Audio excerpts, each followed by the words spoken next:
Did you ever experience any physical abuse from Yeah, bro. I had a game where people used to spit on me through like periods. I wouldn't be able to go to the bathroom because I was scared somebody was gonna like jump me. Like, it was bad. Did you always think that your calling in life was spreading Jesus' name? Or was that revealed to you down the road while you were trying different things? That's a fantastic question, bro.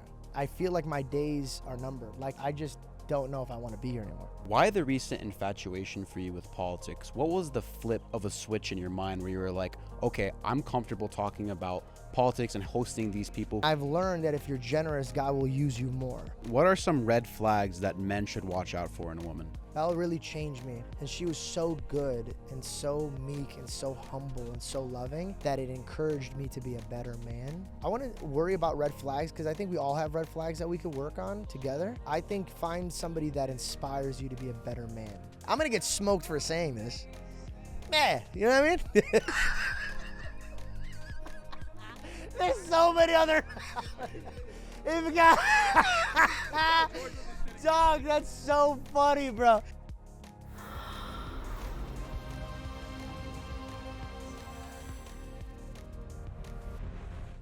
Middle Eastern people are funny, man, because the majority of the times when we're kids, our parents put us in extracurricular activities or sports, and they want us to be doctors, lawyers, or engineers. But you went down a different path because your parents were completely supportive of your singing career. You actually ended up opening for Justin Bieber when you were younger for one of his concerts. I believe it was in your early teens.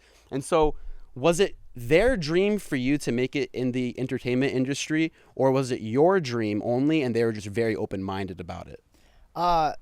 You know, they never really pushed me on anything. If they ever pushed me, it would be to be excellent in it.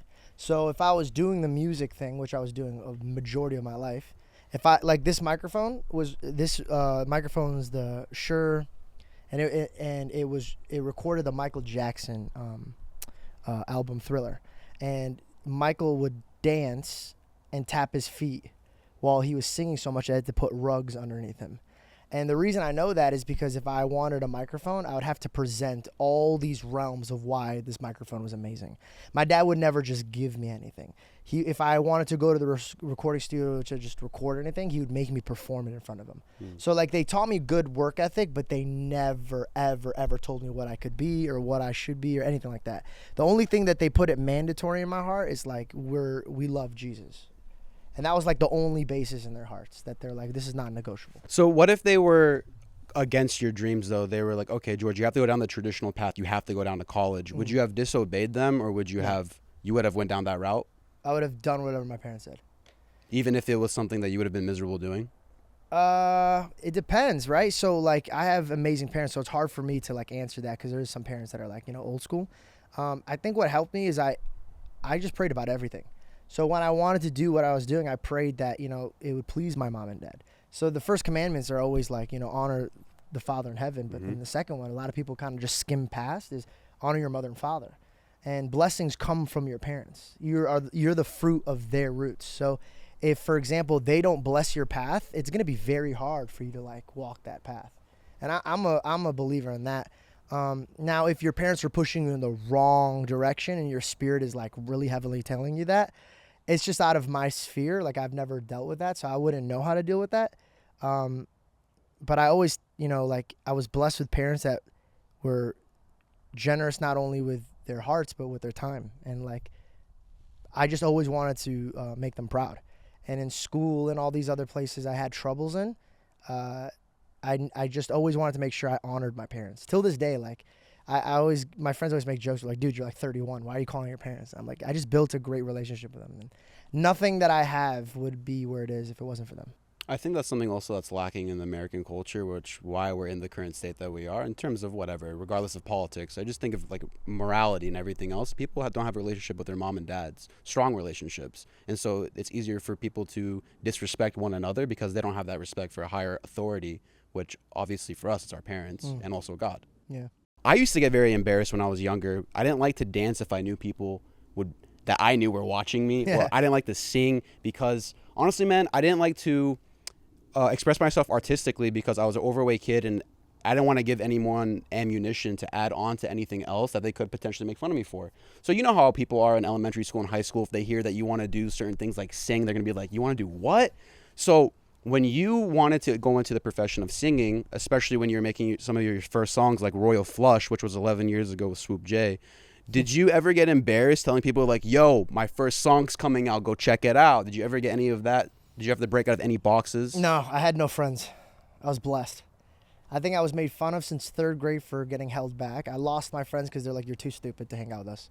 And then the newer friends I made, they're like, you're too old to hang out with us. So God kind of taught me right away that it's just like me and him. And so through life, I never was concerned about what my neighbors thought. I was always just concerned about what my God thought and then what I had to do. And so it was super easy. In fact, if I ever performed in front of people, I would just get so pumped because I pulled their attention. And like, I never got nervous in front of humans because I knew that they were lying and that they didn't want to try for themselves because they were scared. And I was more scared of missing opportunities than I was of what people judged me for. And another thing is, bro, I would watch and monitor how like kids would change who they are to fit in, but they weren't happy. Or people would still not like them for the changed version of who they were. So I was like, if you're going to hate me, I'd appreciate if you hated me for who I was, rather than like me pretending to be something else. Now, mind you, this was trial and error. Obviously, through like 3rd to 6th, 7th grade, I would like try my hardest to fit in. And then through life, I kind of experienced that it's better just to be yourself. Did you ever experience any physical abuse? Yeah, bro. I had a game where people used to spit on me through like periods. I wouldn't be able to go to the bathroom because I was scared somebody was going to like jump me. Like, it was bad. But on the other hand, it was like, I know it sounds stupid, but it's hilarious. And it brought up like great stories. So I'm like excited about telling those stories on like stages and stuff. So, Well, did it ever make it hard for you to trust people again? No. It never affected you deeply? No, you know what it is, man? Like, I came to the conclusion that I fail God every day, and I love God. So when I see somebody that I love fail me, I don't take it personally, because I hope God doesn't take it personally with me. I fail him every day, and I try so hard not to fail him. So if my loved ones fail him, mind you, again, this is where I'm at now. It took me a long time to get there. Mm-hmm. But now it's like, if I see somebody doing it, I could see through the levels of what it is. Like when you look at kids playing around and you see one kid teasing a girl, in that moment, that means a lot to them. But from our perspective, we're like, oh, he likes her. And he's like it's just levels. And once you can see past it, you'll understand that if there's a guy trying to hurt you, it's because he's hurting. So it hurts less knowing that that man's hurting. Because you're like, oh, dang, like I don't wake up trying to hurt my neighbors because I'm in a very happy place. And you're not doing that because you're in a very happy place. So if you see somebody who's doing it and they're not in a good place, it's kind of like punching down on somebody. And my rewards come from my God. So like I don't look out for handouts or need attention or need any of this stuff. Like I'm very, very content of always where I'm at. And I think that's what like kept my happiness. That's very unique because not a lot of people would be that way. They would be sitting with a therapist and saying, oh, I'm such a victim. I've had all of these people against me my whole entire life. Like what was me? It seems like you have the complete opposite reaction. I had that. I've definitely had those moments in my life where I played victim and accidentally slipped into them, right? Because they're like, you think you get to a new level in life and then you're like, oh wait, no, this is bothering me now, or it's a family thing, or it's a business thing. And you just have to if you think that you're perfect and you're good where you're at, then you're not growing. And I try to like make sure that I'm always growing. And the one thing that I've learned is like, there's a reason why God came down and only used the emotion of love when he interacted with people. It breaks through anger. Like, if somebody's angry with you, I know it sounds stupid, but I want you to try. If somebody comes at you like pretty hostile and you're just like, hey, are you okay? Like, and you show them love, it throws them off because they're expecting you to be aggravated or mad or at their level. But if you just fight them with kindness, it's like hard. They have to put down their weapons, or unless they're super crazy, then run. You know? So I like that we're going into the religious sphere right now. So how often do you think the calling of your life has changed? Because first it was singing and performance. Then it was being on Impulsive, where you sprinkled in topics of Christianity as much as you could. Now it's the George Janko show, where you talk about, the main premise is Christianity. That's like the main topic that you talk about. So did you always think that your calling in life was spreading Jesus' name? Or was that revealed to you down the road while you were trying different things? That's a fantastic question, bro. And it's so crazy because I was just pondering this myself. I think my whole life I've been selfish and thought I wasn't. So like I would act like God was a genie or like my little servant, but not knowing. I'd still honor him and worship him and like pray to him. But it was more like, what could you do for me? And I think at a low time in my life, I was just kind of like, I just need God. And I like secluded myself with just him and me. And throughout that, I realized I was really selfish and like ignorant and rude and like all the things that I never thought I'd ever be. I was reading through the Bible and I realized that I'm more like Pharisee than I am like Jesus. And that really like woke me up. And so when I got on a podcast and I had my own podcast, it was the first time when I was doing social media where I wasn't like putting on a persona, like acting like, yo, what up, guys? How you doing? Welcome back. Like and subscribe. And it's just like this high energy, and it's just like the first generation of like the vloggers and all that stuff. And I always had to make things out of nothing. Like, all right, mom, today I'm gonna prank you, and it was always fake. It wasn't real, and I like kind of became fake. And when I got on the podcast, I was just kind of like, all right, let me speak about real things. And it was an accident. I really wasn't trying to preach. I didn't picture myself being like even in the realms of somebody who preaches. I was just talking about things that were on my heart. And somebody told me, a close friend of mine goes, they're just seeing now what we saw before. That was who you were. You were the guy that would crack jokes, but then tie it to Jesus, where people are like, whoa, like, because that's how me and my mom talked every night before bed. Yeah, it just became this thing where like even when I was doing my first show in Arizona, like it was a blessing. It was sold out. I came with like an hour of joke material and I didn't get to tell one joke. And that was the thing I wanted to bring up. So at the end of it, the last 30 minutes was basically a Sunday service. Dude, I didn't know that was going to happen, bro. And then you at one point said, do you guys want to get deep or hear jokes? And Yeah. everyone was screaming deep. Everybody, not one person yelled jokes. It was insane. That's when I was confused, bro. I was literally like about to roll out some jokes. This is what happened. Before I went on stage, I said, God, I don't want this to be what I want it to be. I want it to be what you want it to be. And I wanted a comedy show. I was practicing for a comedy show. I had all these jokes. It was a comedy thing. But then people really like it when I tell jokes but intertwine it with something that I'm like learning in my faith. And not necessarily even like a preaching thing. It's just a perspective thing. And I was thinking about it yesterday. I was like, man, I feel like my days are numbered. Like I just signed a new contract for my show. Congratulations. Thank you. But I was wondering, I was like, man, I wonder if this is going to be the last time I sign my contract. But that's always the thought that we have when we're in business, right? Because it's the limited mindset because we don't know what the future holds for us. That's where the majority of the anxieties come from. But No, it wasn't an anxious thing because I know that they've offered me longer terms. I just don't know if I want to be here anymore. Doing the podcast game anymore. And this is something interesting that I want to bring up, and let's tie it back to the preaching thing. You've turned into a preacher, man. Like that's what it is, bro. I didn't mean to. Do you ever consider of formally being a preacher at a church and standing in front of a pew on Sunday mornings, or no? Do you think that social media is what suits your stylistic needs the best? I've been talking to my fiance and my mom about that. When I came off of the last show that I did, it changed me, like a lot. I realized I'm like, man, like, I feel like I'm fighting up against what God wants me to do, and I don't know. But then there's the other thing. My mom says that I'm reaching people that would never even be interested in knowing who Jesus is. So it's so funny. Every chapter of my life, there's a point where I just sit and I wait patiently. Sometimes as I'm waiting for my career to start. Sometimes I'm waiting for the opportunity for my career to go to the next level. But now it's like I have everything at my disposal, but I don't know where God wants me to go. So now I just sit with my Bible and I'm patient. When the time comes, he'll let me know. Be like, all right, walk this way or stay here. This is where I want you to be.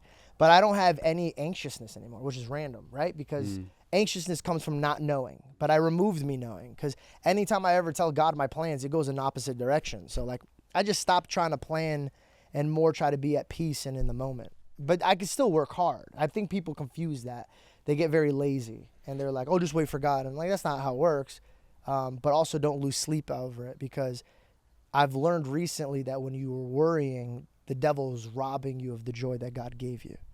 So I just don't want to be robbed anymore. So if we're sitting here having a conversation and it's my last one, then glory to God. If this is just the beginning, then glory to God. I'm just sitting here patiently waiting for him. I want to go into politics a little bit. Okay. So why the recent infatuation for you with politics? What was the flip of a switch in your mind where you were like, okay, I'm comfortable talking about politics and hosting these people who have political backgrounds? Was it you had to reach a certain financial level where in case you got canceled or something, you were like, okay, I don't care, my career is gone, but I'm good financially, I don't have to worry about my family? Was it now you are older versus you didn't pay attention when you were younger? Can you talk to me about that? Finances I've never worried about, ever. And it's not because my mom and dad took care of me. That was actually like a thing that I would say to myself to make myself feel better. But as an adult, I'm like, man, my mom and dad can't pay for everything. You know what I mean? Like it's not how it works. But when I hit 21 years old or like 20 years old, it was around there. I learned very quick that money's never enough. It's never enough. If I give you $1 million, it's very different than 10 million, and you'll want that 10 million, and the lifestyle is different. So I learned how quick and easy it is to worship money. Like, it's so easy, and God makes it very clear. You're either going to worship me or money.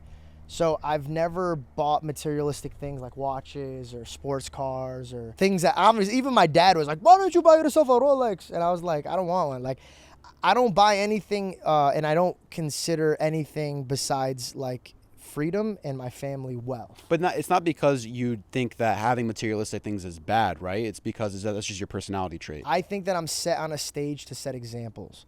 So God's putting me here knowing, hey, you've never been interested in that stuff, so don't get into it now, you know? And I think that, like, when it comes to money, it costs a lot of money to do what I'm doing.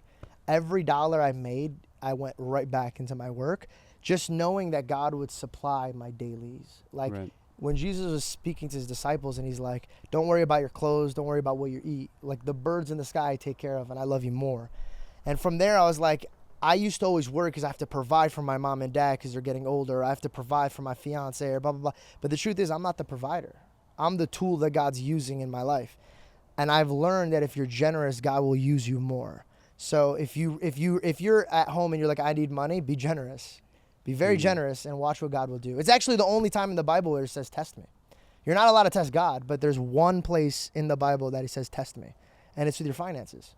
Because, again, you make $10, and think about it. If right now I was like, yo, I'm going to give you $100K, the first thing you'll be like, whoa, I can't wait. I'll give 10% away to charity, blah, blah, blah, this and that. But then you'll get that $100K, and then you're like, whoa, taxes are coming. Yeah. I have to put money into my business. And there's always a reason not to help your neighbor.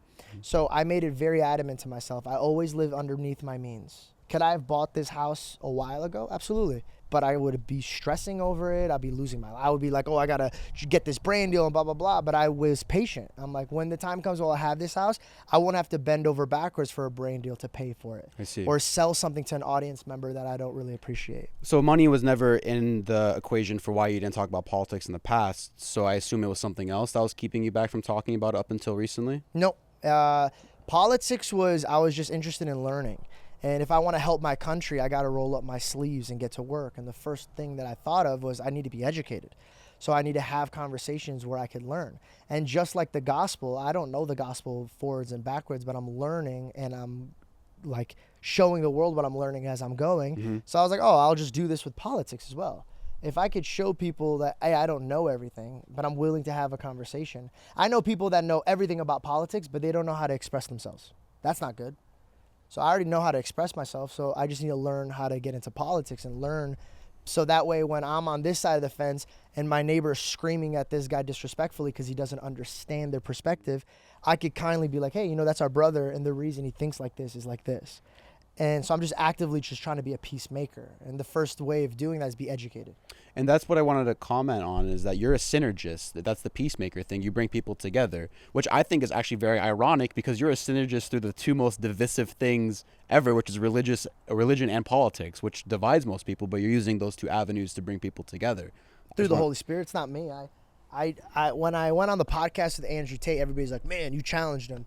I went in there just trying to know who he was. And through that whole aspect, I was just asking God to speak through me. And ironically, he was the most calm I've ever seen him in an interview during that shoot with you. And we had a great time because I wasn't trying to challenge him. I think a lot of people have so much ego and pride that they think that they know everything. He said he learned a lot from me, and I went into that podcast trying to absorb from this man's perspective. I was seeing him like higher up. I saw him as a stature of, this man is excellent. He's figured out what he's doing in life. He knows how to talk.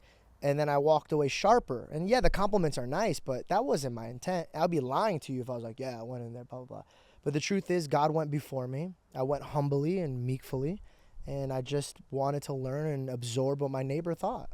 Why do you align your thinking with the likes of Donald Trump, Charlie Kirk, Candace Owens, Vivek Ramaswamy? Those are more people that people associate with the right.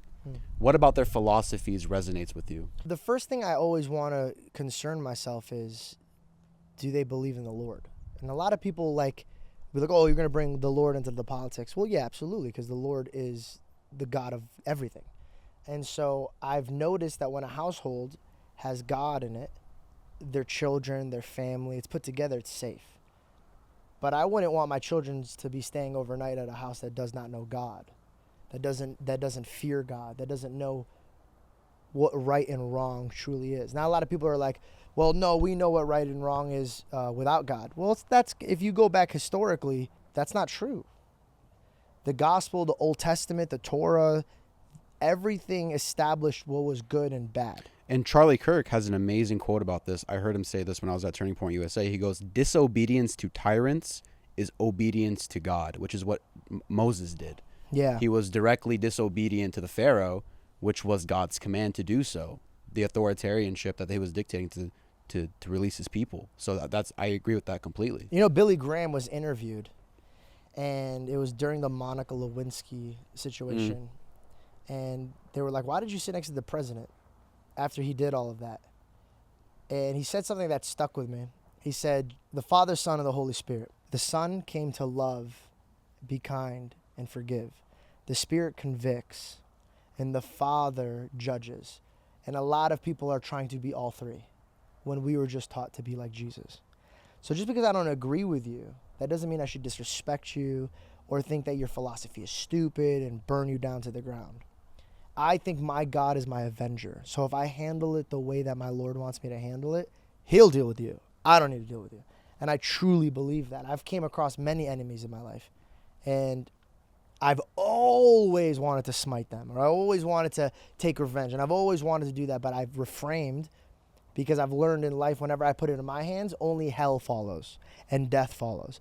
But when I leave it in God's hands and remember that I'm just a pillar of dirt, I'd rather it be in my God's hands than my hands. Do you have any worry of the implications that being associated with politics can bring you? For example, Donald Trump recently, the assassination attempt on his life. Yeah. Other people are shadow banned. Some people are canceled. Do you ever worry about the implications because of their political ideologies and how vocal they are? Andrew Tate says that thing about the 3 lives, right? Yeah. The canceled, then jail, then death. Yeah. Do you ever have any worries of implications of being associated with politics? I lost fear when I followed faith. And so when you read the gospel and see the men of God doing incredible things that are way out of their hands, and the stars and moon and sun will just move because the Lord wants to guide their steps, it just gave me such confidence to be like, this is why I behave and I honor God, is because me and him are partners. So he'll take care of the spiritual things and I'll just take care of what I should handle. And he tells me to love my neighbors and to obey him. So I already have enough on my plate. If anybody else is trying to harm me, of a company or a human, that's in God's hands. He'll take care of that. It's not for me. With commenting publicly on political contents, especially with people who disagree with you, people on the left or whatever, it doesn't matter. It's just as long as they disagree with you politically, there's always going to be brutal criticisms on you and your points, and they're going to vocalize them on social media, especially how divisive today America is, and including that this is an election year, right? Yeah. The scrutiny that you're going to be facing online is going to be more so than usual. Yeah. Dealing with public backlash, John 15:18 of the gospel says, if the world hates you, know that it has hated me before it hated you. Has it been worse for you, George Janko, when you spoke openly about politics or when you spread the name of Christ? My honest answer, man, is like I don't focus on it. Jesus walks on the water and he calls Peter over. The only time he sinks underwater is when he takes himself off his eyes of Jesus. I think it could happen when you're at the top of the hill or at the bottom of the hill. The devil could get you when you're not focused on God. And so, like, regardless of what I'm speaking, preaching, talking, as long as I know I'm doing it to help my neighbors, to love my neighbors, and I know that God approves of my actions, I don't fear anything. If there's a bunch of comments and I read something and it touches me, then I'll just pray that their, like, hearts are touched. But usually the comments that hurt me are the ones that, like, I know I messed up on. Like, if I was swearing a lot, and they're like, yo, dude, I thought you were cutting off on swearing. Those comments hurt me because I'm like, they're right. But the ones that don't hurt me are the ones I just don't agree with. So if they call me like an idiot for supporting Trump or doing all these things, I don't get mad at them. That's their opinion. They have every right to speak that way. And remember, we're fighting to have opinions. So it's very dangerous to want to shut those guys off or say, hey, you shouldn't hate or do. No, speak however you want. Just don't touch me. Don't, you know what I mean? Like, you can say whatever you want. Just respect me and just keep it moving. And also, you don't have to respect me with your words, but it's how I choose to let it affect me, and I just don't let it affect me. So you speak so openly about Christ now, but was there ever a time when you were embarrassed to speak privately or No. openly about Christ? Never. Because I'll tell you this, there was a time in my life when I was younger, you know, the thing that Assyrians do, not even Assyrians, just people in general, they draw the cross before they eat or whatever. Yeah. I know a lot of my Christian friends that don't do that, and then especially being at school, I was just one of the few Christians in my school. I would never do it at lunch, and publicly when we go out to restaurants. But now I do it last 5 years. I've been doing it without any second thought, like it's just second nature. And then I noticed people around me started doing that openly as well. So it just took like one person within the group to do that, and then everyone else felt comfortable to do so after. That's just my anecdote for it. I feel like that in today's society, a lot of people are embarrassed to openly talk about these things. Why did you never feel embarrassed or uncomfortable? He was my only friend. He's all I had. When I was growing up, it was really hard for me to make friends. Why Jesus, though? Why not another prophet? Because he's God. I was jealous of the prophets. I would never look at a prophet and be like, yo, I got to be like him. I was like, no, I got to be loved like him. Like I want God to look down on earth and be like, man, every time I put this kid to test, like he just knocks it out of the park. Now, mind you, I'm a sinner and I'm not perfect, but like my concern was always first what God thought. Always. It's never, ever, ever been any other way. I just didn't know Jesus. So like I thought that things I was doing was okay because my dad did it when he was younger and blah, blah, blah. I did, my cousins and all that stuff. So it's like, oh, we're good. God will forgive. And I took advantage of his grace. And I didn't really start producing his fruits until I realized that like, I'm not a kid anymore. I got to start behaving the way he wants me to behave. But his love and the way I would talk, always. I would you know what it was? Like, I was hated so much and loved so much by him that like, bro, I'm telling you right now, like my mom, my dad, my sister, and my fiance could all sail away before I even blinked twice. Like I would never choose anybody in earth over God. Like nowhere. Like not even for a second. If somebody put me on my knees and said, you just have to say you don't believe in Jesus, it would be my last day. I would never, ever denounce Jesus for me. It would never happen. I wasn't going to bring the story up, but I think this would be a good time to. I told Benil Dariush, the Assyrian UFC fighter, the story, but when I was 18 years old, we were in Jordan visiting family, and we went to Petra, which is in the middle of nowhere. It's like literally in a desert. Where is Petra? It's somewhere in Jordan, but it's one of the ancient wonders of the world. Were you petrified? I was astonished. Thank you. It was beautiful. I hate jokes like that, but I love them at the same time. So sorry. All right, go ahead. And when we were going, we don't speak Arabic. Okay? Yeah. My mom's half Jordanian. She speaks Arabic, but we don't. And so we're in this foreign country, and we're going in the middle of nowhere, and so you have to go through this road. It's a one-way dirt road for at least 2 hours from where we were coming from, and we had one driver for us, and it was my two cousins in the car, and they were both female teenagers. Yeah. So it's me and my brother, who were 18 and 16 at the time, and we're with a van full of women, and we get pulled over at this checkpoint. And I wear my cross everywhere that I go. And I actually blessed it in the Jordan River where Jesus was baptized when I was there. All of a sudden, it escalated into screaming by two men at the checkpoint with AK-47s, screaming at us in Arabic, demanding that I give them my identification. Why isn't your father with you? I'm only hearing some things here and there because of what my cousins are translating to me in the moment. It turned into total chaos. Out of fear, I took my cross off. Because of all the stories I've heard about the Assyrians fleeing our homeland and the religious persecutions we faced with the genocides and all these things. So all these stories were so ingrained in me, it struck a fear in me. But then I knew I messed up, not when I took my cross off, but when I looked over and my brother saw me take my cross off. That's deep. And he just looked at me. He didn't judge me, but I could see in his eyes, he looked at me and he goes, man, what did you just do? But in my mind, I thought I was protecting my family because I didn't want a situation to happen from them. My dad is in America at this point, and we're in the middle of the desert where literally anything could happen and no one's going to find us. And these men with no teeth are screaming at us in a language I don't understand with AKs in their hands, and they're most likely not my religion. And so I'm not proud of it, but I remember the story of Peter when he denied Christ 3 times when the rooster crowed, and then even after that, he went on to be the first pope of the Catholic Church, and he was one of Christ's most valued disciples. And so I went through that struggle a very long time, but I respect a person like you who would, no matter under what circumstances, would waver under those conditions, because anyone can say those things until they get into those conditions. And I found out when I was 18, I was a coward. And I swore to myself I'll never, ever make that mistake ever again. Do you know what Jesus did to Peter when he came back the few days that he had after the crucifixion? Remind me.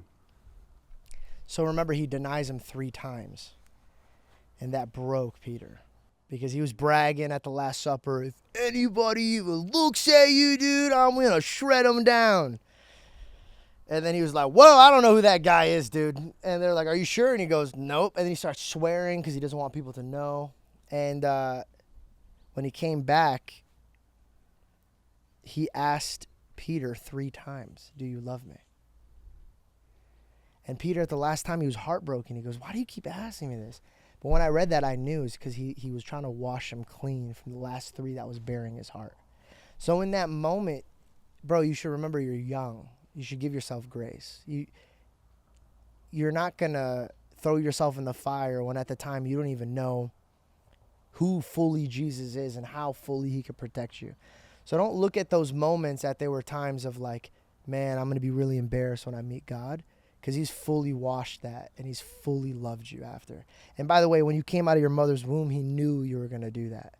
And your brother is, look at you. I mean, he's super proud of you. He's here. He's excited. He got his cross out. He's excited to be in your presence because he didn't lose faith in you either. So if your brother didn't lose faith in you, your heavenly Father definitely didn't.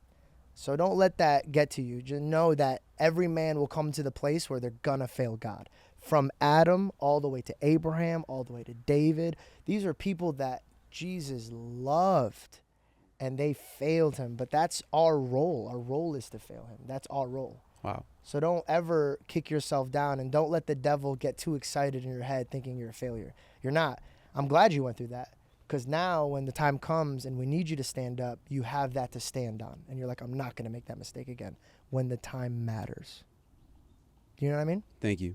I appreciate that a lot, actually. Yeah, you failure. Can't believe it. Just disrespecting your God in a different country. I'm just kidding.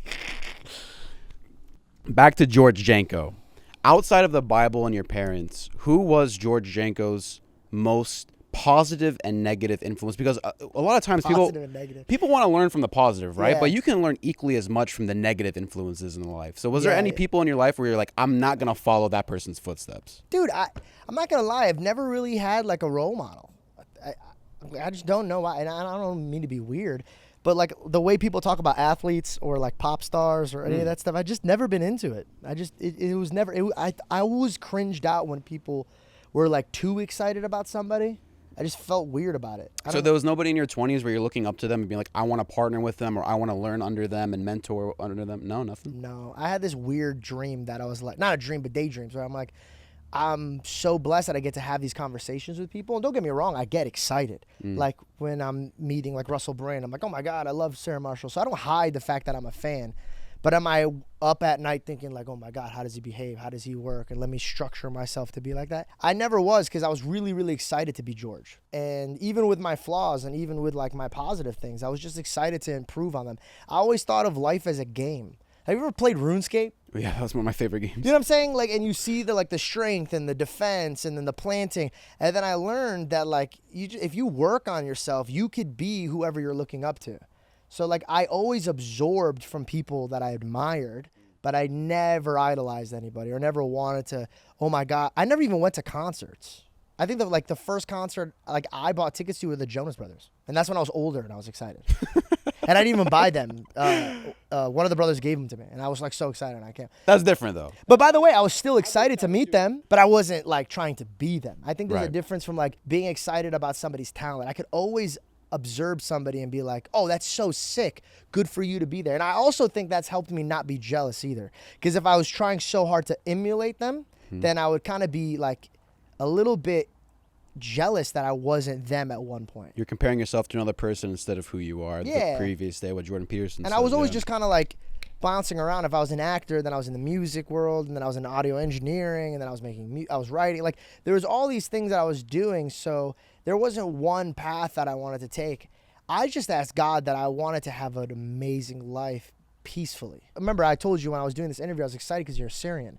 Growing up, I didn't have anybody Assyrian to look up to. Like, there was nobody that was in the field at all. I would just ask God, like, I didn't want to be famous or rich. I just wanted to do whatever my talent bared and be super, like, happy doing it and be able to put bread on the table for my family doing it. And when he gave me even more than that, I think that's what kept me, like, humble. Is I remembered what I requested. I didn't request for the whole world. And when he's giving me more than what I even asked for, I have to, it's kind of like, it would be rude if you asked me like for something and I gave you more and then you wanted more out of that. Absolutely. It would just be like selfish and greedy. Yeah. So I think truly the thing that's kept me happy the most is I was always happy where I was. The times where I was depressed is when I was jealous and angry and wanted more than what I had. And I realized that stirred up bad emotions in me. And quickly, when I learned that, I just tossed myself at the Lord's feet. He readjusted my heart, directed my steps, and I just kept back going. Mind you, am I going to fail in the future? Most likely. Am I going to run into even other issues? Most likely. But I never let my old sins weigh me down, and I'm not worried about what other people around me are doing. I'm just happily moving in great gratitude, if that makes sense. I have a confession I have to make to you, actually. Okay. Either 2016 or 2017, I was about 17 years old, and we were both at the church that we attend. I'm not going to say the name of the church. There was an event happening. I forgot what it was, but you ended up coming to it, and this was around the time where you were coming off of Vine, and this was when you were starting the vlogging days. And so everybody knew who you were, and you were one of the first quote-unquote influencers. Like, that was the name that was thrown on everybody. I saw you walk in, and I got really excited. I wanted to come up to you and take a picture with you, but as I was about to, these two little girls run up to you, and they wanted a picture first, and so they got it. And then I had finally broken out of this weird phase that I was in where I was trying to fit in with this group of Assyrian guys. I was with them standing in this group. They start insulting you. And they started saying, oh, only little girls want to take pictures with this guy, blah, blah, blah. The typical things the teenage guys say, right? To my face or something? No, to I was like, I didn't remember that. to us in like a group. Yeah. Like, we're like, oh, and then you're like, I don't want to go get a picture. I don't want to be a little girl. So then the girls walk off. Yeah. And then you look at me, and then I look at you, and you knew I wanted to come up to you. Like, you were in the posture of like welcoming me to come to you. Yeah. And then I turned my back on you, and I walked away. Because I didn't want those guys that I finally got good with to make fun of me. Yeah. I don't speak to a single one of those guys today, but I talk to you pretty frequently. Yeah. And so the moral of the story that I want to say is I have no idea what that interaction between me and you 10 years ago could have sparked. Yeah. But I see the way that me and you interact now, and I genuinely appreciate the guidance that you give me. And I just want to say that I'm sorry for that. And also, I want to tell the people that are listening is that no matter what you want, as long as you're not hurting anybody or doing anything illegal, do the thing that you truly want to do in life, because you have no idea where it could lead you in life. Yeah. And so I'm sorry. Well, I'm so sorry that we didn't even got a picture. You know, it's so funny. Like moments like that, dude, I've had so many moments like that. Like, but I never let them truly weigh me down. It's just a learning curve. I think what I've like been blessed to learn at a quick age is like my mistakes aren't mistakes. They were just momentary glimpses of what I shouldn't have done, and I learned from them. Like, so now we're speaking, nothing harmful came out of that. In fact, there was a cool story that came out of that. There are a lot of times that you look back at your darkest moments, a really cool story comes out of it. And so what I do is I like, whatever the devil intended for bad, I'll work with God and make it good. So I'll take the sorrows or the pain or the problems and I'll present them to the world in a funny way, and people will laugh and it'll deter them from making the same mistakes. So dude, just know that if you walked into a mistake and God let it happen, it's because he wanted you to learn from it. And now look how confident you are. You have a microphone, you have cameras, and now you're not even caring what a few people think. You're caring what the world thinks, and you're thinking this way. That wouldn't happen if you didn't have those little moments where you're like, bro, why did I listen to those guys? Like, I could have hung out with them and been cool and chilled. Like, but those moments make you thicker and make you stronger. And so, dude, if you just change your perspective and really monitor that God, kind of like a father in heaven at the park, when you fall down, he doesn't rush to you, oh my God, are you okay? Is everything okay? He kind of lets you kind of dust it off and like, are you going to get back on? And you did. So I'm very proud of you. Thank you. I won't ever take it offensive if anybody doesn't want to take a picture, because it could be like nerve-wracking or weird or uncomfortable, and I get that. So like, I always tell God, I'm like, if it's meant to be, let them come talk to me. And I'll tell you an embarrassing story if you want. Okay, so one time I got into this like head. I'm like, oh man, look at these people. Want to take pictures with me, and so like I'm looking at people, and this one guy far away, I'm taking pictures of people, and then this one guy, like how you were standing off. I used to look at them and confidently be like, "You want a picture, man?" And one time I went up to this guy, I was like, "You want a picture, man?" And he leaned in and goes, "Why the hell would I want a picture with you?" And I was like, "Oh shoot, okay." And it was like a humbling moment. Right. So now what I do is that was a learning curve. Gotcha. Funny moment, Yeah. but I don't take it to heart and be like, "Oh God, that was embarrassing." I laugh about it and I go, "All right, cool. Now maybe I shouldn't really press on people, and I really should find the perfect moments to ask somebody. Like if it's a little girl and she's nervous, not a grown man at in and out. You know what I mean?" Right. Zits and pimples always show up at the worst time, and since I'm always on camera, I have to find a way to knock out my blemishes before my blemishes knock out the audience's appetite. That's why I use Salon Blissful's very own product, the Acne Patch. It's so simple. First, just prep your skin by drying the pimple area, patch the zit, and leave it on for 6 to 8 hours. Sit back and let it do its thing. And when it's ready, peel off the patch when it turns white. Each box comes with 72 of these easy to apply, thin sticker dots that sucks the gunk right off you. So get your acne patches today from Salon Blissful, all links in the description below. You and I, like I said in the beginning, we have very similar upbringings, both Assyrian men. Yeah. And so when you speak... Well, hold on. You're not even fully Assyrian. This is true. You're not even fully Assyrian. Look at him, bro. He's like, us Assyrian, Alturaya. Well, I had an Assyrian episode, and then some guy goes, "What's this Jordanian talking about our people on our behalf for?" And I go, Oh my God. I was like, damn, I know I'm a mutt, but I can Are you Jordanian? my mom's half. Damn, they just came after you like that? Like that. I don't even know if they knew my mom's half. They just went at me. Bro. Hey, listen, you have fans now, bro. They know exactly where you're coming from, dude. That's hilarious. So yeah, I'm a mutt, but I'm like majority Assyrian. I'm like 64% Assyrian. And so we grew up with very similar upbringings because when you speak about like religion or discipline in your father, I relate to it fully because I'm like, oh, this is my dad. Because our dads are both Assyrian men, both at the same age, both came from Iraq, both left everything behind to come to this country with nothing, and they built something up. So I relate to a lot of things that you say automatically because I know of the environment that you grew up in. I resonate with it completely. And one thing within the Assyrian community, now with our generations, it's a bit split with the younger people growing up in America, but especially our parents' generation, the topic of marijuana is something that's very frowned upon, right? I want to pick your brain about it because you're very open about smoking weed. Yeah. And you've said in previous podcasts you've tried shrooms and done some psychedelics. Yeah. And so do you ever feel any conflictions between what was taught to you and what is known in the church that says about these things being sins or whatever? Yeah. Can you talk to me about that? Do you have any conflictions? Yeah, so the shroom thing I did when I was a little bit younger and not really focused on who I was. I was in a lost place. It's not something people should dabble in. I also don't recommend them smoking weed. I'm trying to get myself like to not smoke. I smoke way less than I used to. The reason I started smoking marijuana is because I have really bad insomnia. I would go like a few days without sleeping. And so when I would talk to the doctors, they wanted to prescribe me like medication for it. And so I brought it up to my mom and I said, "Hey mom, like I could either smoke weed at night or I take these pills." And my mom was like, "You ain't taking pills."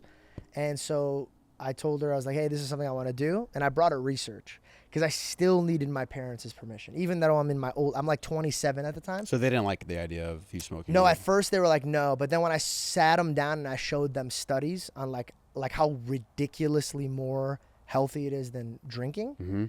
And then your dad has a liquor store. It's a pretty good like comeback, you know what I mean? Yeah. And even mushrooms, even though I don't want anybody to take it, mushrooms are extremely healthy compared to like alcohol or any of that other stuff. But that was in my dumb stage in life, right? I use that as a medicine for me when my real medicine is God. So if I need to wind down or cool off, I should just read the gospel and get to know my God. So yeah, if kids come up to me and they ask me, should I smoke or drink? I say no. But if you had to choose one underneath the sun, I would say marijuana, only because marijuana is like, now mind you, this is just off of my behavior, right? Because I don't like to look at the world. I like to study myself. When I was drinking, when I was like 21, I only drank like a few times. And I was an idiot, bro. Like I was trying to have sex, I was trying to fight dudes. I understand now why they call it the spirits, because it was just like everything but my spirit. I didn't behave the way I usually behave. But when I smoke, I'm just a little bit paranoid. I overthink a lot of things. But if I had my son dabble in one, I'd rather him smoke than drink. But that's just my perspective. I'd rather my son not do any of it. I see. Yeah. I've never been high till this day. Don't. If you haven't started, don't. I've been offered it realistically probably over 30 times. I got you some. Hey, I'm just kidding. I'm like, don't. I'm lighting one 31 times. But I actually read this book called The Samson Syndrome based off of the character in the book, the Bible book. Samson, best book ever, with the long hair, right? Yeah. And it was a fantastic analogy that summarizes sin perfectly, and I think you would appreciate this. Yeah. So in 1999, there was a man named Daniel Duke, and he went to SeaWorld in Florida, Orlando. And so Daniel Duke waited until SeaWorld was absolutely closed. He hid, and then at night, he went to Shamu's exhibit, took all of his clothes off, folded them nice and neatly, put them by Shamu's exhibit, hopped the fence, and jumped into the water with Shamu. Dang. What do you think happened to Daniel Duke the next morning when they opened SeaWorld? I'm hoping he's just swimming with the fish. He was ripped to shreds. They could barely recognize his face. And it bit his, bit his testicles off, too. How big was his testicles that a whale took it out? Wait, he was 27 years old. This don't even add up. You know what I mean?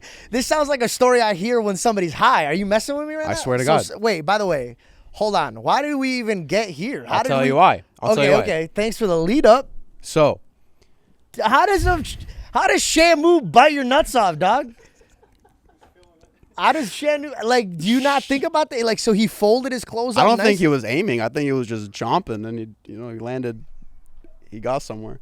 It's just such specific details. You know what I mean? All right, I'm so Painting sorry. a picture. But go on, please go. So my point was, there's a picture of this? No. I mean, there was pictures of him after, but I'm not showing those. I thought you were about to show me that. Boom, right here. No. Okay. Show me, dude. I'm just kidding. All right, please. I'm loving where this is going. Sure. What I think sin is, and it's perfectly encapsulated with the book, The Samson Syndrome, and this analogy, is because God puts up certain rules for us, and that's that fence. And he tells us not to go over the fence because we rely so much on our own strength, because we want to just have fun sometimes. And so we don't commit sin because we want to hurt somebody. You're laughing. What's up? Dude, it's such a weird analogy. Dude, it's just such a funny analogy. Dude, the build-up is just, I'm picturing some whale chomping on some dude's testicles right now, and you're like, that reminds me.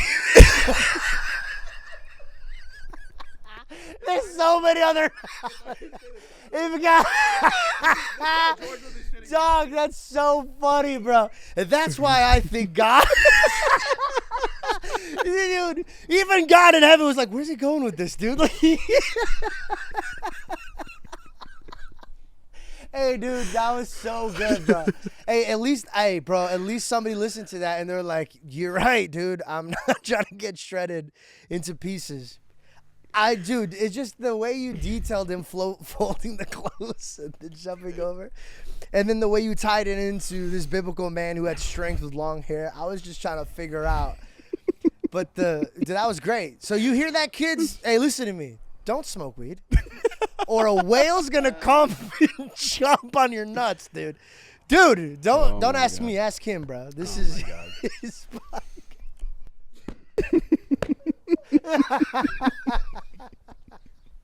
Hey, bro, that was my favorite question or statement. You know how hard it was for me to keep going while George is staring at me like this?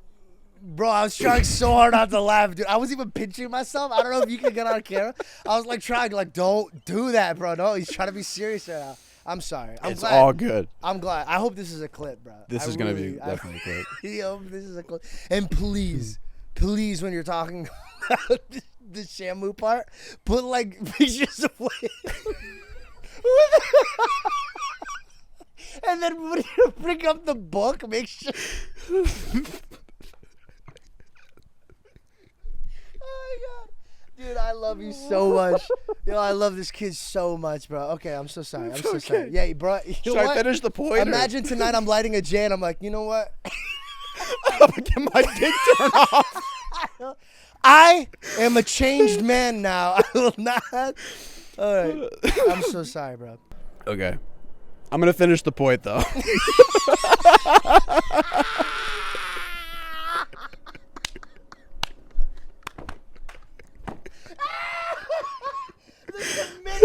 right. Hey, I'm going to be in the exact position. This is how I know we're different people, because when I read it in the book, I was like, oh, this is fucking great. This explains everything for me. Sorry, go ahead. All right.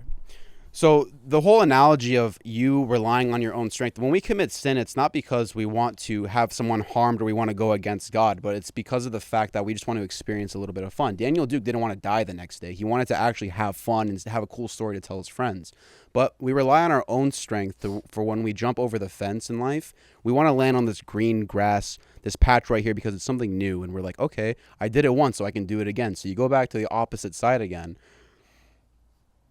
I'm just looking at him. Yeah. I'm looking at him, Go bro. that way, Tuma. Dude, okay, go. I'm listening. I know you're listening. I'm here, bro. All right, I'm all not doing it. right. I'm not I'm gonna not- I'm laugh, just making bro. sure. Okay. I've already laughed out, bro. I laughed out. But I get where you're going with this. I like the vibe. Yeah. So basically what I'm saying is that God puts up these rules not because he wants to be a tyrannical dictator saying you can't have fun in life. He's saying, listen, you don't know what's on the opposite side of this fence that could lead you down a path where the beasts get you, and I'm not on the opposite side of this fence. I'm clearly right here. I'm letting you know where I am. And so the sin is the opposite side that pulls you in deeper and deeper until you can't find your way back to the opposite side. That was the analogy. I love it. And you don't lose your testicles all the time. It's just the detail. Hey, but you know what? Everything that you just said makes sense. And I should have let you finish what you said because it hit. You should have. But I promise you this, dude. I think the clip's going to do a lot better with us laughing.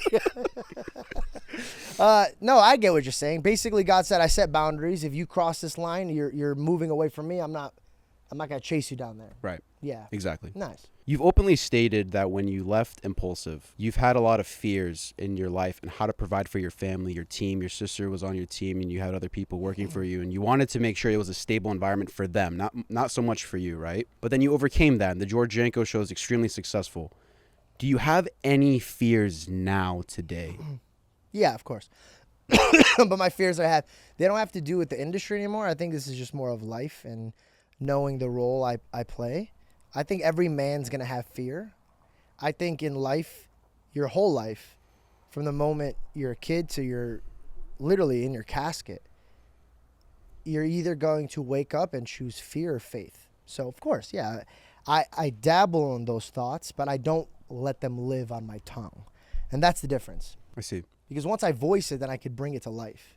But I've learned in my older ages that, like, you're not accountable for all your thoughts, dude. Like, some are with angels, some are with demons. So when you think bad and negative thoughts, if I'm going to sit around just thinking about them, then I'm worshiping where those thoughts came from, and that's Satan.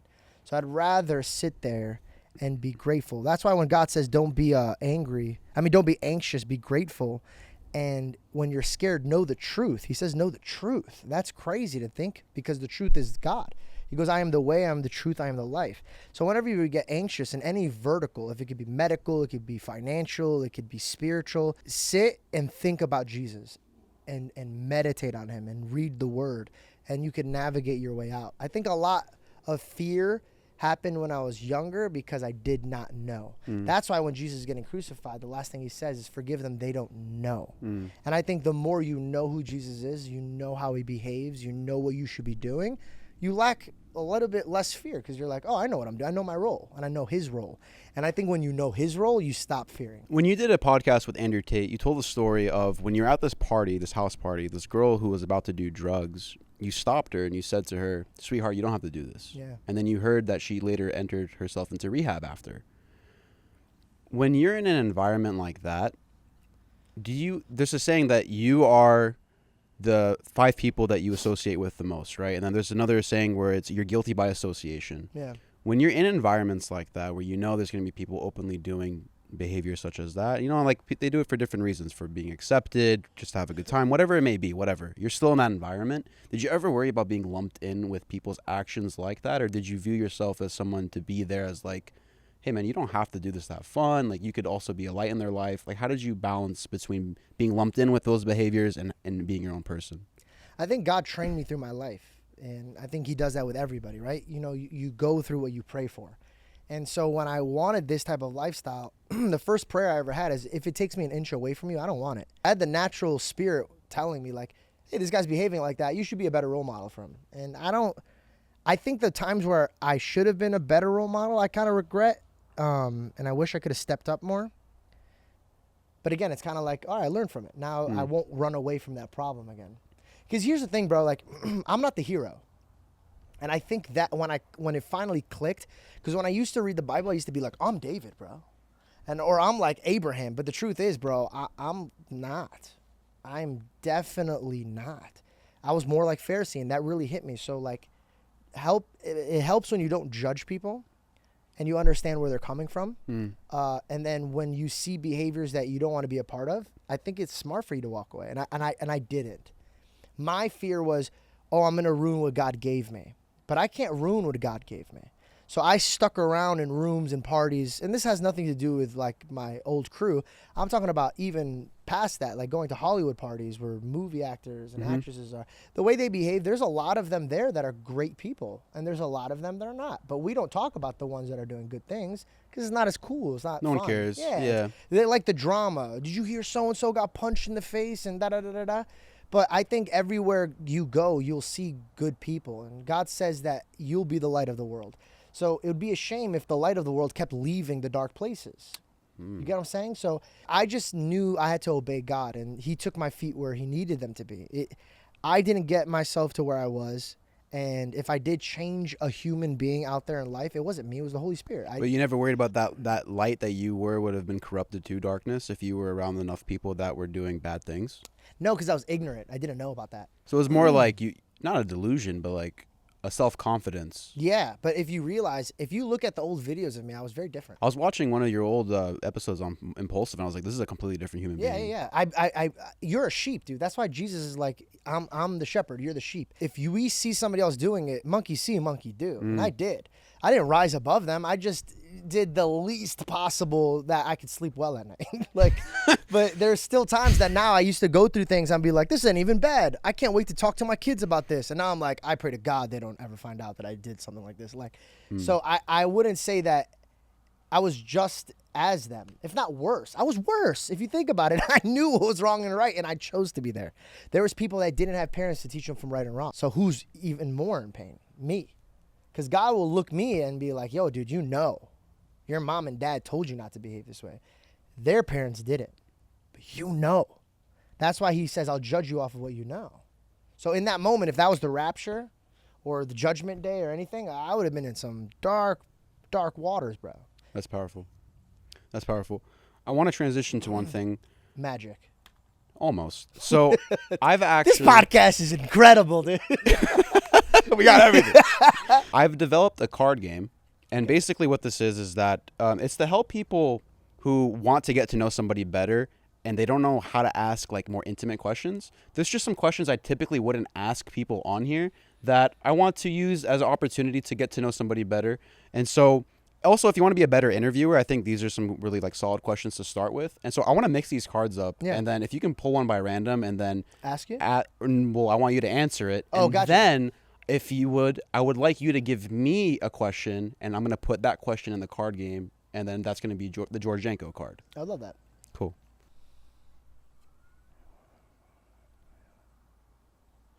Can you? Oh, this is a deep question, bro. You trying to? Don't bring this on a date.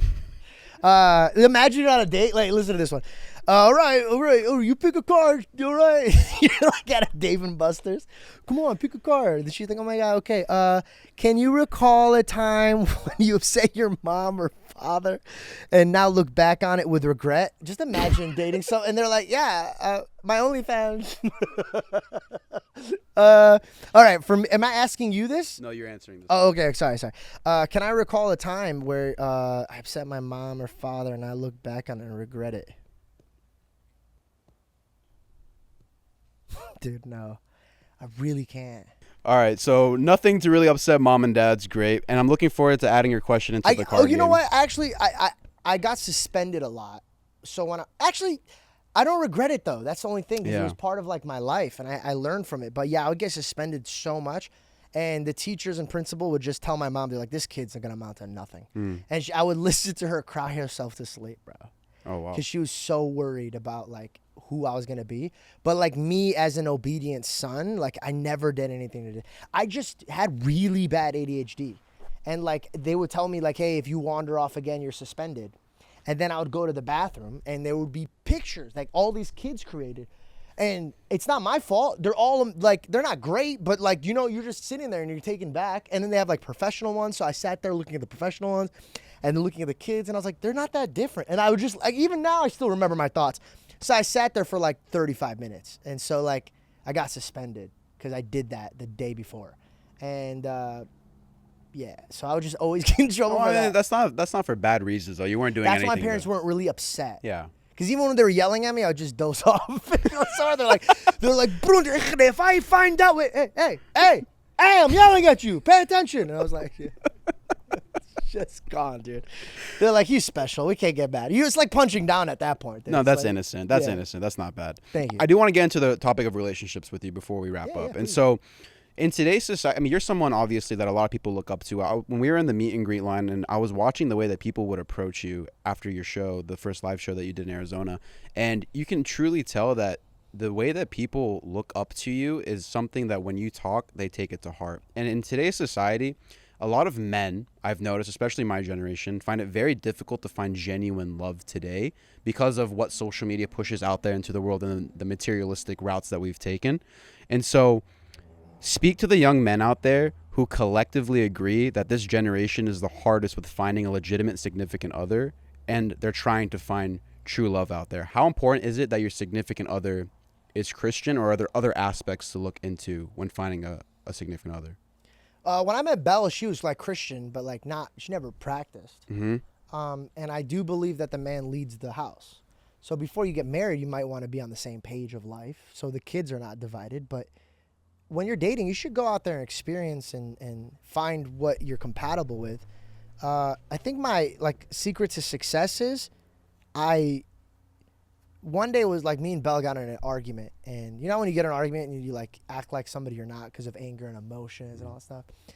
And I walked away, we were taking a break, and we already kind of like moved on from it, and we're laughing, we're hanging out. But that night I was reading the gospel, and it really hit how God really monitors the way that we represent our women, because that's how we're representing our God. Think about it. God says to love your wife like your church. So when I get fed up with her and I'm like, yo, I told you a million times, blah, blah, blah, and I say mean things or stuff like that, I'm like, wow, is that how I would treat my God if he didn't play the way I wanted to play? And then also, what if my God treated me so ruthlessly? Like, you made this mistake twice and I had enough. It's like twice, bro. From 9 a.m., I failed God 100 times. So God's like, really? So the love of your life can mess up twice and you'll lose your top. But you come to me and you beg me for remorse, but you don't choose to give her remorse. So when I changed that and I became a servant to her, then all of a sudden, all these beautiful qualities she started to develop. And we started now wanting to serve each other rather than show each other who's boss or what's going on. And she was submissive and I was a leader. But I also submitted to her the way that God submitted to the church. A lot of men want to be like, this is my house, my rules, but they didn't even build a house yet. And so I think you just got to know your role, and you got to be meek and humble. The best advice that I could ever have I ever gotten was in Proverbs when God says that a good woman is a gift from the Lord. So now when I look at Belle, I'm like, dude, that's my gift from God, dude. How am I treating that? A lot of single men out there who would hear that and say, okay, well, I haven't gotten my gift from God yet. And then they could become very resentful to God because they're like, well, why hasn't he delivered me my gift yet? I think it's very dangerous to ever build resentment off of not getting what you want. That's coming from a person who's well educated and experienced with Christ, right? But a person who's a casual Christian, let's say, may not understand what you're saying exactly. That's a problem with their heart, not really their relationship. And imagine bringing that heart into their relationship. I don't think you're ready for that, because that heart is already telling me that you're not ready to love and serve, which means why would God give you the gift yet? Because then you destroy it and you wouldn't even be able to be, you know what I mean? Like, that's very powerful. So think about it. So if God hasn't given you the woman of your dreams yet, it's because you're not the man who's ready to receive it. Right. I was a whore. Straight up, bro. I was more of a whore than that whale you were talking about.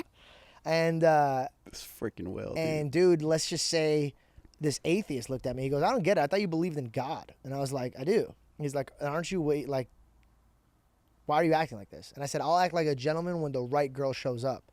And he goes, that doesn't make sense to me. Because he's like, if your father's up there and he's your father, Mm-hmm.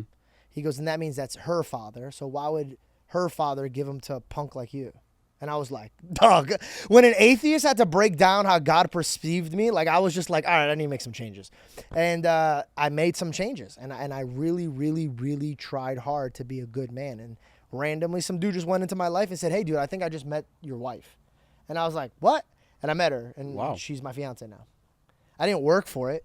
I didn't deserve it either. But I think what I showed God is I positioned my eyes, my ears, and my feet towards what that is. And mind you, when I received it, oh my God, there's so many other battles than that. I think what happens is the devil, when you're lonely, goes, look at you, you're lonely, you don't got a woman. And then when you got a woman, they're like, what is wrong with you? One woman? There's all these women out there. The grass isn't always greener on the other side. The grass is greener where you water it. So I would rather take care of what God gave me and appreciate what I have. So if you're single right now, start working on yourself and take it like the opportunity of being alone and not having to worry and tell somebody where you're at, or experience being alone by yourself. Because if you, like, say you're like in your 20s and you're like, I want a wife, and then you get a wife, and then now the rest of your life you have a wife, and you're like, man, I wish I had time alone to think about who I am and, you know, think about things. So it's like a lot of people always want to rush their chapter that they're in. And when they already move on to the next chapter, they always go, man, I wish I would have like understood what I had when I had it. And it's just like, I'd rather just appreciate my day now. Wow. Like the present is a present from God. So I just want to live in it.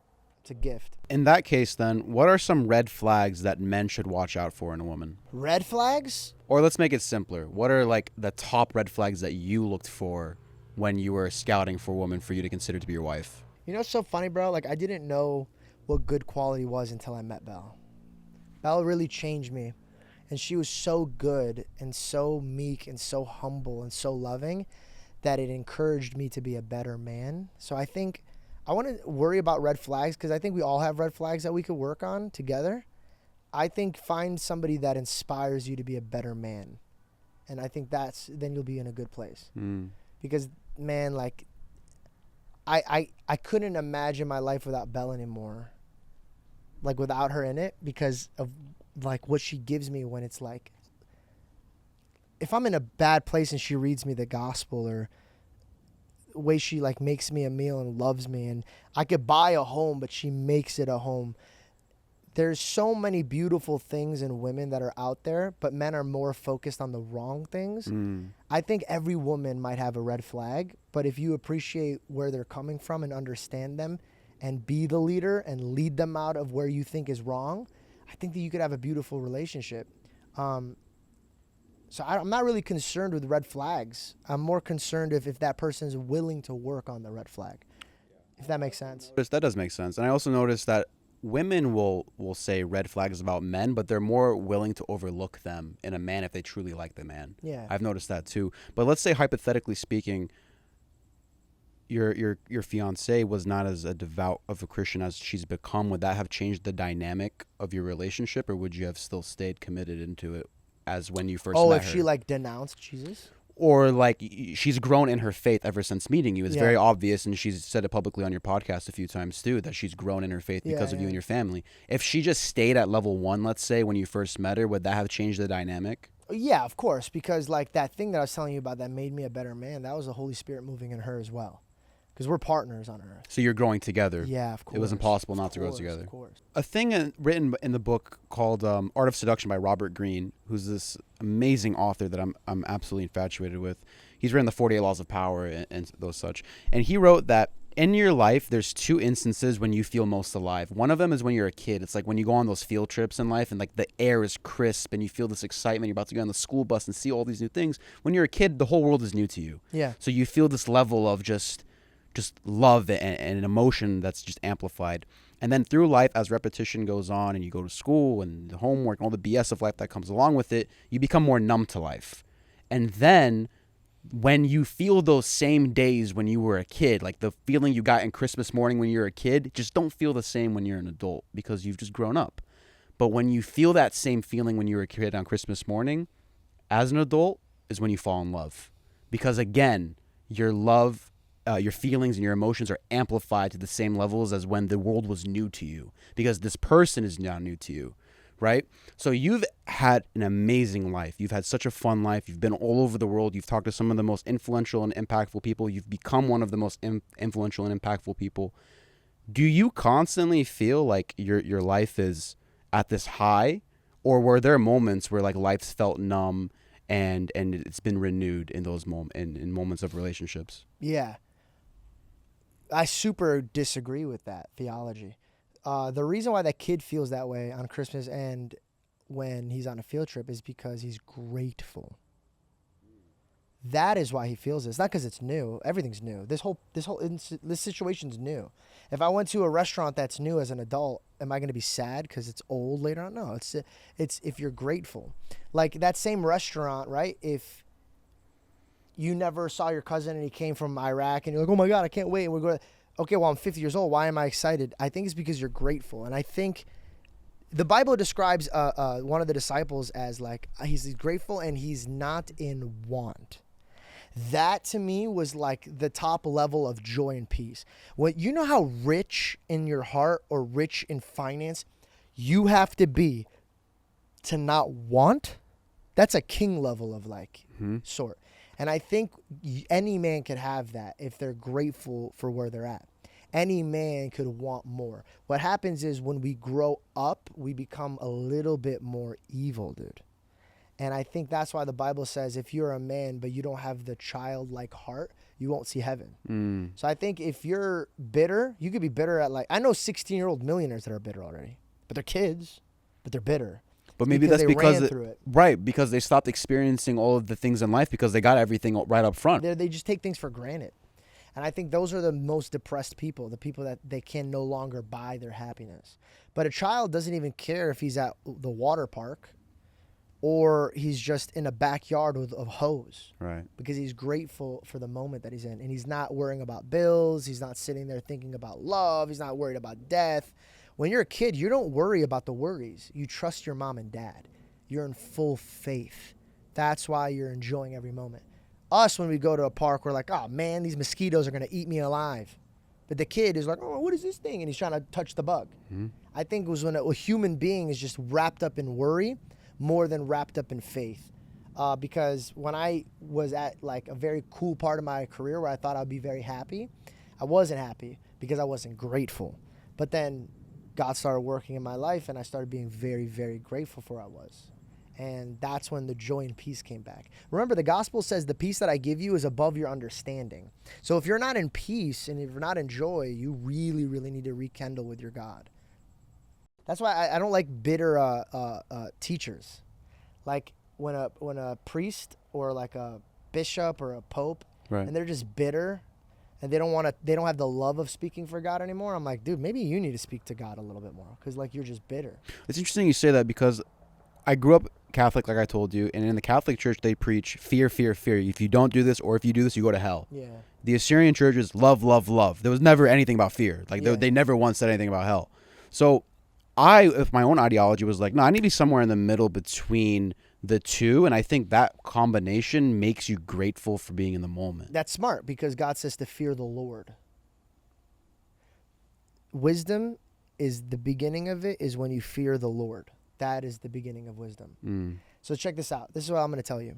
You could either fear the thing that's eternal and become more eternal, or you could fear the world, which is dying, and you die. And limited. Yeah. Very limited. Right. Goes by in a blink of an eye. You become what you worship.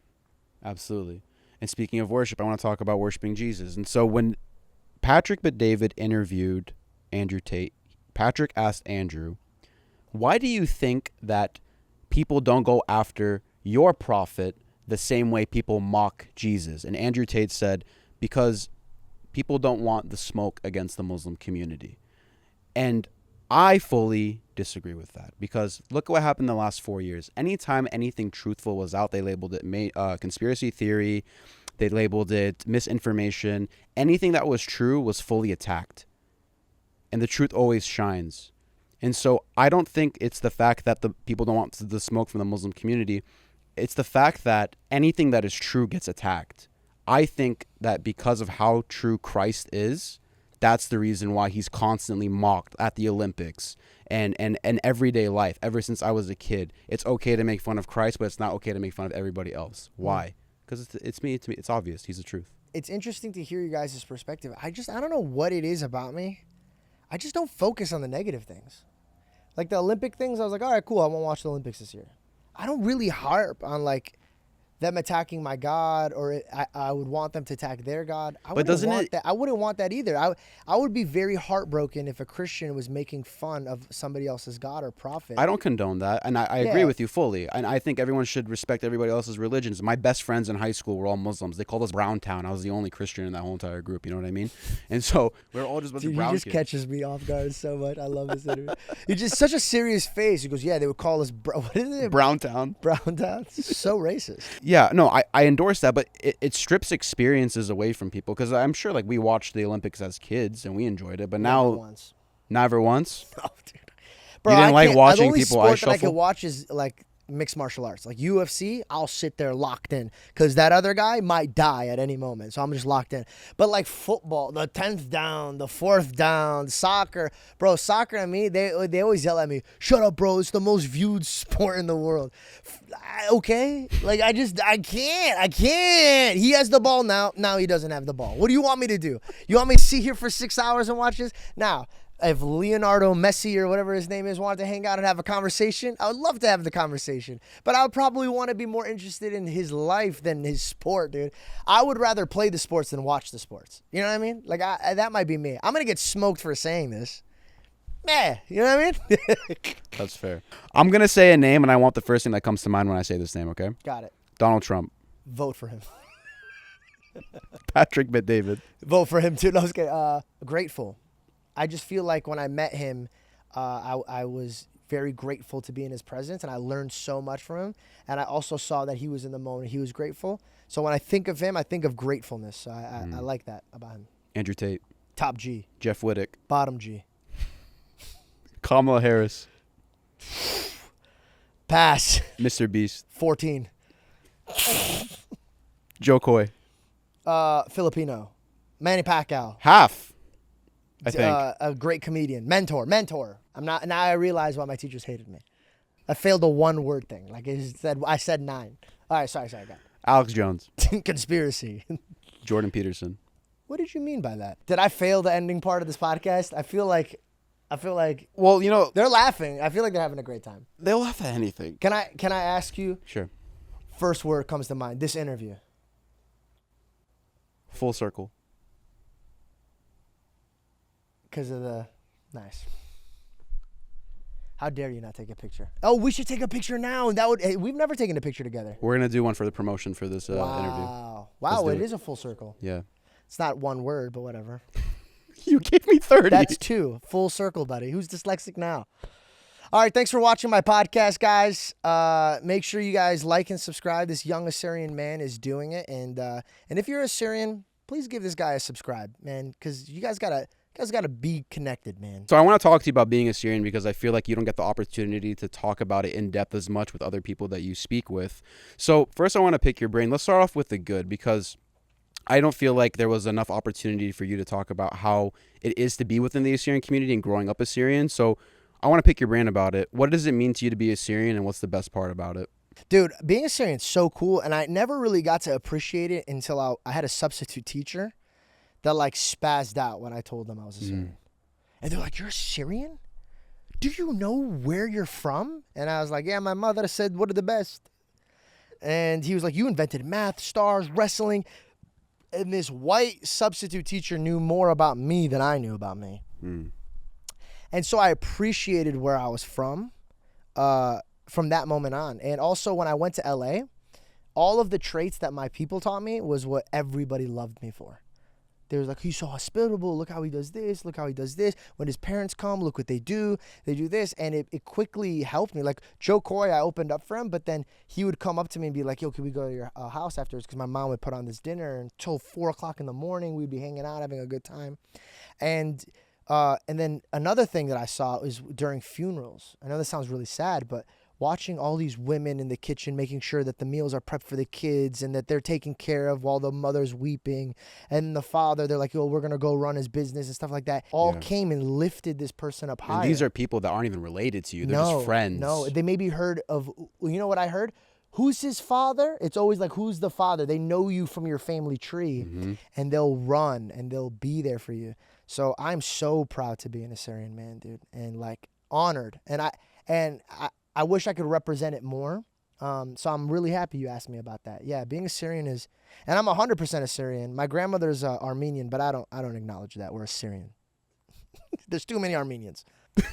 There's too many of them. So how can we contribute to the Assyrian cause? Because I think you did something fantastic, and that was marry a white woman. What? You guys all wanted to? I just did it. No, I'm just kidding. I'm just kidding. This is so sad. Hey, you know she speaks Assyrian? What words does she know? None. I was just joking. We got to fix that. She knows the alphabet. I know like the alphabet, but I don't at the same time.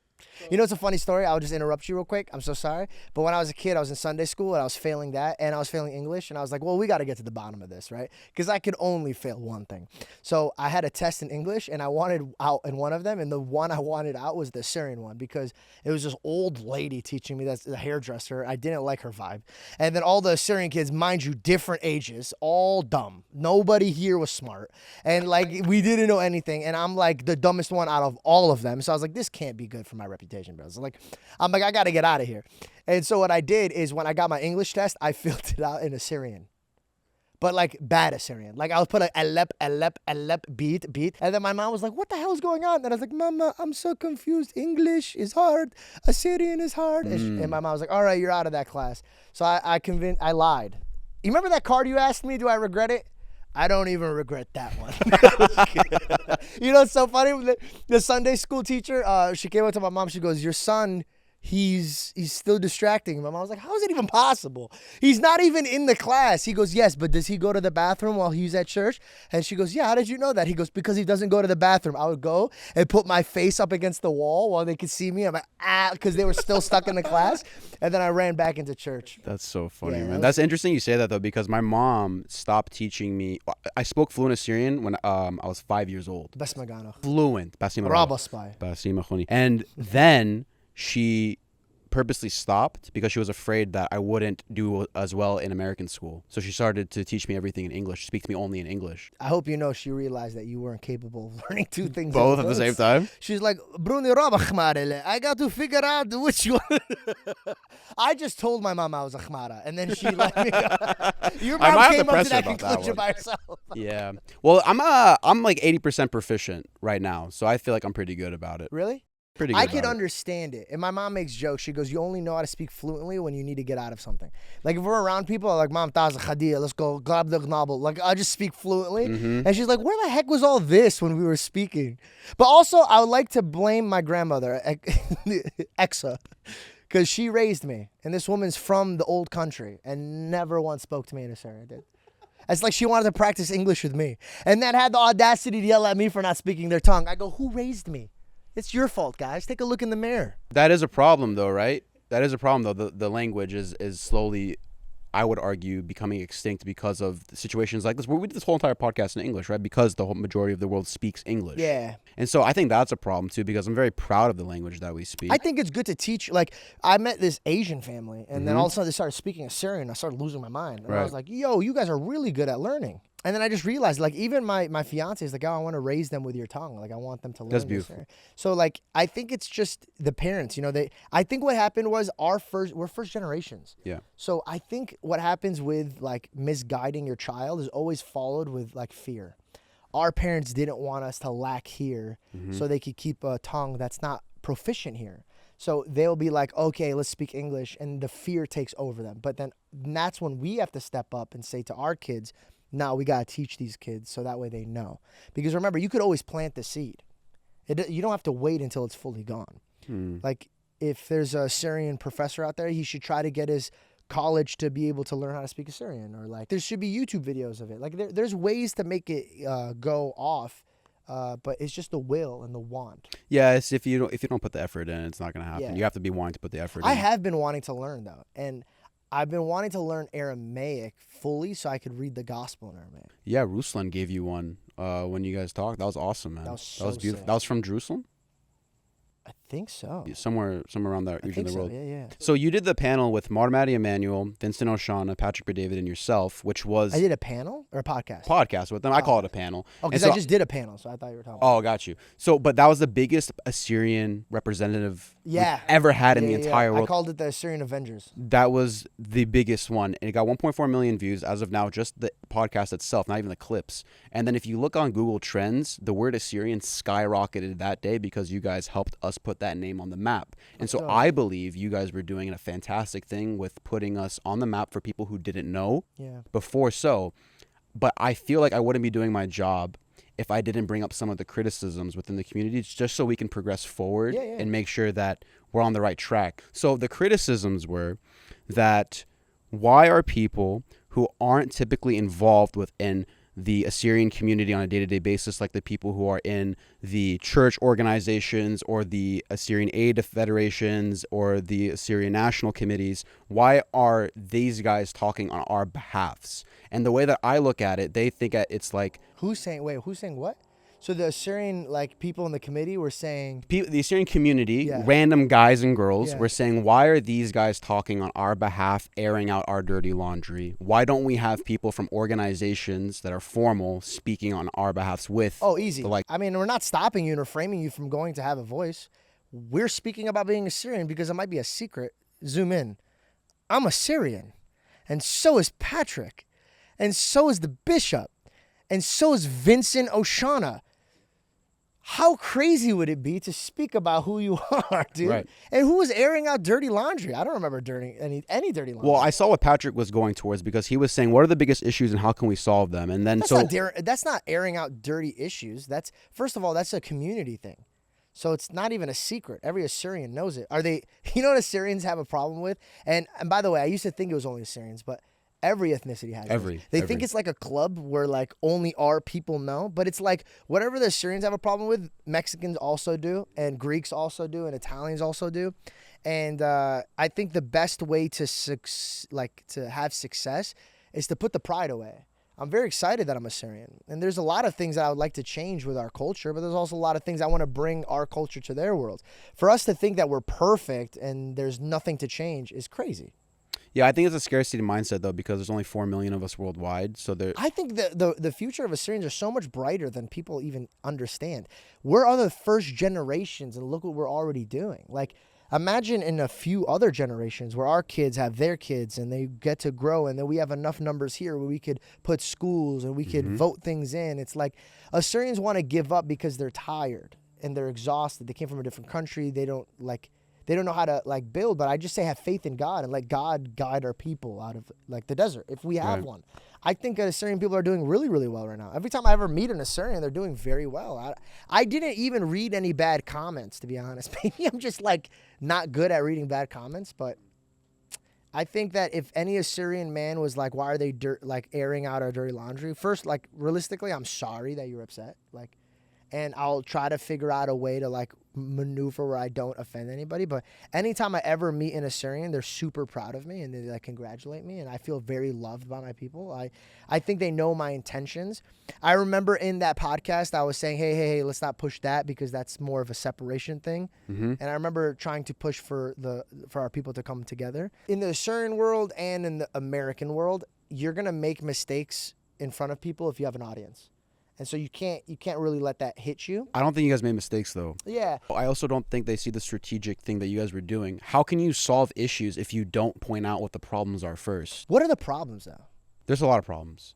We don't have a country. We don't get along. There's multiple things within the churches. We're split by so many ways. Yeah, but there's so many beautiful things. There's so many beautiful things. I'd rather just focus on the fact that we spoke the language Jesus spoke, that we're still around up until this point, that we might not have a country, but our people succeed in their country. You said that right, by the way. We speak the language Jesus spoke. Jesus did not speak the language that we speak. That's the correct way of saying it. You said that right. A lot of Assyrians go, Jesus spoke Assyrian, No, he didn't. He spoke Aramaic because Aramaic was the peasant language. Yeah. And he was a humble man. And he spoke the common people's language. And then when he had to in the synagogues, he spoke Hebrew with the elites. He could do both, but he chose to speak Aramaic. We speak Neo-Aramaic mixed with Akkadian, which is modern Assyrian. Yeah. That's the only difference. Sorry, I always get I pet peeved think about that. to wrap up the Assyrian part of things, I think that just like our works, Mhm. nothing could happen without faith. You could work all you want, but if you don't have faith, nothing will come out of it. So I just have great faith for our people, bro. I really do. I see kids like you where I'm like, all right, let's have a conversation. Let's sit down and let's talk. Patrick did that for me. And like, there's so many other people that are helping each other. There's always going to be a group of people in any ethnicity or any religion that are negative. Mm-hmm. And we just can't let their voices be greater than ours. It's a damn shame to say that we're hurting, we don't have a country and this and that, when there's so many good Assyrians doing great things and we're just watering down their good works. Right. We are great people. Yeah. We're doing great things and there's so much more that God has planned for us.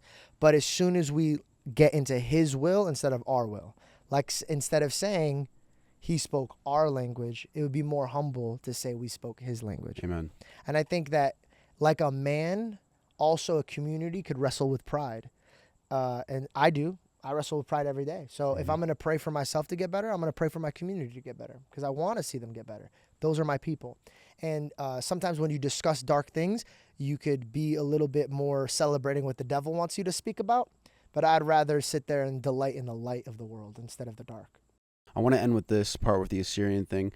A lot of people say the Assyrian community or the Assyrians are screwed because we don't have a nation, all this traumas and turmoil we've been through because we've been sent to the diaspora because of all of the genocides or whatever. But look how beautiful this is that we're spread across all around the world. The enemy didn't understand that they were doing this. They thought they were uprooting us and removing us from our homelands. Little did they know, they spread us and planted us all over the world.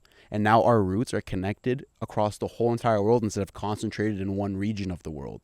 Now everywhere you go, you'll find us everywhere across America, Canada, the United Kingdoms, Australia, Middle East. We're everywhere now. And that couldn't have happened unless the bad moments in history happened. Yeah. And so there's so much in the future that we can look up to for the bright things to happen, because now you think all of a sudden it's been a coincidence that the most influential people on social media are George Janko, Patrick Bet-David, Marmati Emmanuel, Vincent Oshana, Inanna Sarkis, Benil Dariush, all Assyrian. Is it ironic? It's not. There's like a plan happening right before our eyes and you're a part of it. And it's a beautiful thing. And I'm proud of you, man. I really appreciate you. So thank you. Thank you for everything. I appreciate the kind words. I think if you're Assyrian or if you're not Assyrian, I think if you have a very humble heart, I think God could work with you.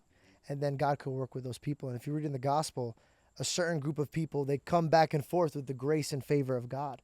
So if our ancestors or our family or our adults or our elders, if our elders are bitter and they're exhausted, or if they're saying not so great things about our people, we should double down the good things. And because remember, life and death begins in our tongue. So if you see an Assyrian man talking ill about me or another Assyrian man or anybody, like, go and say two things nice about that man in front of him and watch his heart kind of get conflicted. Be like, oh, now I'm embarrassed. I just talked about my own people like that. And then next time he would rather be the light instead of the darkness. Wow. You know what I mean? I love that, man. Yeah. Thank you. Thank you, bro. It was fun, guys. Thank you so much. Please exit. Every single one of you. Starting with you with the beautiful eyes. Yeah, get out of here. Thank you so much for having me, bro. I appreciate it.